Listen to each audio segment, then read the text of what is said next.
اللہ الرحمن الرحیم۔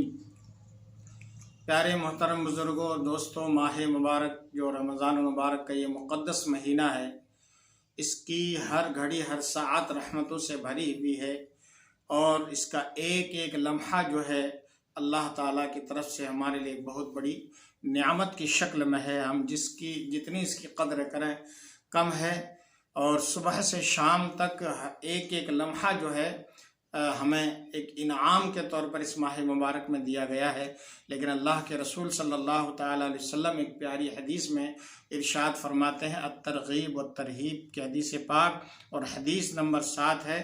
حضرت سیدنا جابر بن عبداللہ رضی اللہ تعالیٰ عنہ اس حدیث پاک کے راوی ہیں۔ وہ کہتے ہیں کہ رسول اللہ صلی اللہ تعالیٰ علیہ وآلہ وسلم نے ارشاد فرمایا کہ میری امت کو ماہ رمضان میں 5 خاص نعمتیں دی گئی ہیں۔ رمضان مبارک کے مہینے میں اللہ تعالیٰ نے حضور فرماتے ہیں کہ میری امت کو 5 خاص طور پر انعام و اکرام دیے گئے ہیں۔ اللہ کے رسول فرماتے ہیں کہ 5 ایسی خصوصیت، ایسا انعام اور ایسی نعمت دی گئی ہے میری امت کو اس مہینے میں، رمضان کے مہینے میں، کہ مجھ سے پہلے جتنے بھی انبیاء کرام آئے، یہ خصوصیت، یہ نعمت اور یہ انعام و اکرام جو ہے ان کی امت کو نہیں ملا ہے۔ سبحان اللہ، یہ سرکار علیہ السلام کا ہمارے اور آپ کے اوپر بہت بڑا صدقہ ہے ہمارے لیے کہ اللہ نے اپنے نبی کے صدقے میں، اپنے پیارے حبیب کے صدقے میں ہمیں یہ 5 چیزیں عنایت فرمایا۔ پہلی چیز، جب رمضان مبارک کی پہلی رات ہوتی ہے تو اللہ تبارک و تعالی ان کی طرف نظر رحمت فرماتا ہے۔ رمضان کی پہلی رات آتے ہی اللہ تعالی ہم گناہ گاروں پر نظر رحمت فرماتا ہے، اور جس کی طرف اللہ عز و جل نظر رحمت فرمائے اسے کبھی بھی عذاب نہ دے گا۔ سبحان اللہ۔ فرمایا دوسری خصوصیت یہ ہے کہ شام کے وقت جب روزہ افطار کرتے ہیں، شام کے وقت ان کے منہ کی بو جو بھوک کی وجہ سے ہوتی ہے، اللہ تعالیٰ کے نزدیک مشک کی خوشبو سے بھی بہتر ہے۔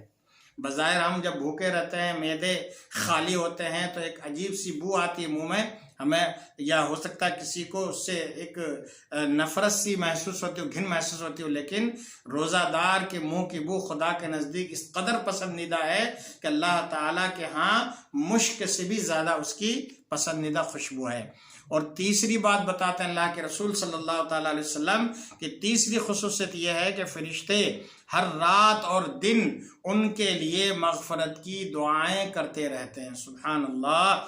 چوتھی بات ارشاد فرماتے ہیں کہ اللہ تعالیٰ جنت کو حکم فرماتا ہے کہ میرے نیک بندوں کے لیے مزین یعنی آراستہ ہو جا، ان قریب وہ دنیا کی مشقت سے میرے گھر اور کرم میں راحت پائیں گے۔ روزہ رکھ کر، تکلیفیں اٹھا کر میرے بندے آئیں گے تو اے جنت تو سور جا، مزین ہو جا، زینت اختیار کر لے، تاکہ میرے بندے وہاں سے تک ہار کر آئیں تو یہاں میری بنائی ہوئی جنت میں آرام کریں۔ اللہ اکبر، سبحان اللہ۔ میرے پیارے بھائیوں، سنو اور جھوم جاؤ۔ اللہ کے رسول صلی اللہ تعالیٰ علیہ وسلم فرماتے ہیں 5ویں خصوصیت ہے میری امت کے لیے۔ فرمایا کہ 5ویں خصوصیت یہ ہے کہ جب ماہ رمضان کی آخری رات آتی ہے تو اللہ عز و جل سب کی بخشش و مغفرت فرما دیتا ہے۔ اللہ اکبر، اللہ اکبر، سبحان اللہ۔ اس سے بڑھ کر کیا انعام چاہیے؟ تو اللہ فرماتا ہے سب کی بخشش فرما دیتا ہے۔ قوم میں سے ایک شخص نے کھڑے ہو کر عرض کیا رسول اللہ عز و جل صلی اللہ تعالیٰ علیہ وسلم، کیا یہ شب قدر ہے؟ یہ آخری رات جو ہوتی ہے جس کے بارے میں فرمایا کیا شب قدر ہے کہ جس میں اللہ تعالیٰ سارے بندوں کی بخشش فرما دیتا ہے؟ ارشاد فرمایا نہیں، کیا تم نہیں جانتے، کیا تم نہیں دیکھتے کہ مزدور جب اپنے کاموں سے فارغ ہو جاتے ہیں تو انہیں اجرت دی جاتی ہے۔ اللہ، سبحان اللہ، ماشاءاللہ۔ میرے پیارے بھائیوں، تو یہ 5 انعام ہمیں خاص طور پر اس ماہ مبارک میں، رمضان مبارک میں دیے گئے ہیں، لہٰذا ہمیں چاہیے کہ دیگر عبادتوں کے ساتھ ساتھ اس مہینے کی قدر کرتے ہوئے ہم پورے مہینے کے روزے رکھیں، قرآن کی تلاوت اور ذکر و اذکار کرتے رہیں۔ انشاءاللہ تعالی اپنے فضل و کرم سے اپنے پیارے حبیب صلی اللہ تعالیٰ علیہ وسلم کے صدقے طفیل میں اللہ تعالیٰ ہماری بخشش و مغفرت فرمائے گا۔